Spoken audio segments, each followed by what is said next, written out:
Hi guys, back with Bastions. Hope you're all well, I hope you're all keeping safe. I recorded a vlog on the 30th of November outlining as to whether or not it was the bottom of the Rolex market. And guess what? I've had to pull it. That's right, because on the 1st of December, I discovered that Rolex are going to enter the second-hand watch market.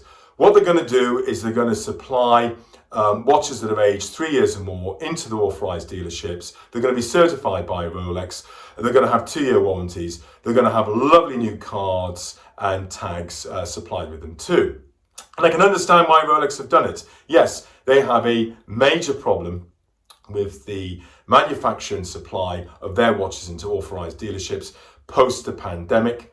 And they need to alleviate that demand. And they've also been very savvy. They've cut the flippers out of the equation. They've gone for the watches that are aged 3 years or more. However, I do think this strategy is very badly flawed when it comes to the pricing of the watches. Do Rolex price these watches at below the list price? If they were to do that, then it would add another form of income to the flipper. They would just buy them and flip them into the grey market.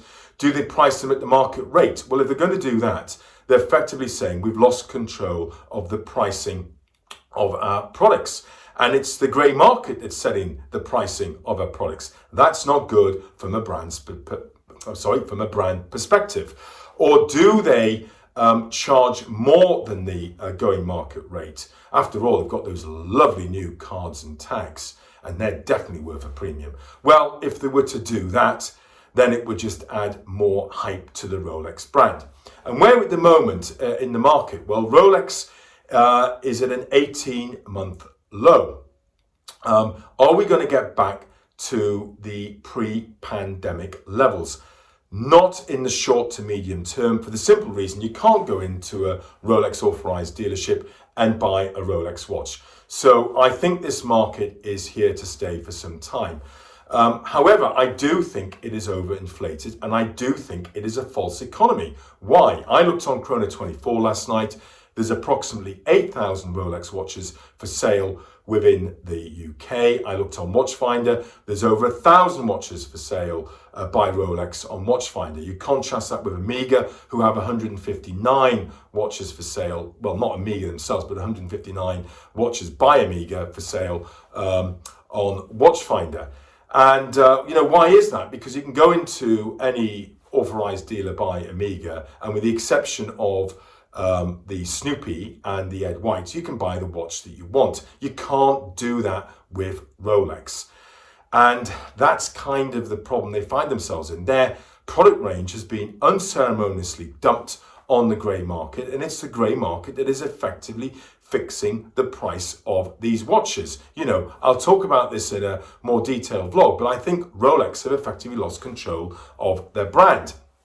Now, is it the sort of bottom of the market? Yes, I do believe the bottom of the market was the 30th of November. For instance, I looked in a grey market dealer and they had 42 Rolex watches for sale. They were all heavily marked down by as much as £5,000, some as much as £8,000.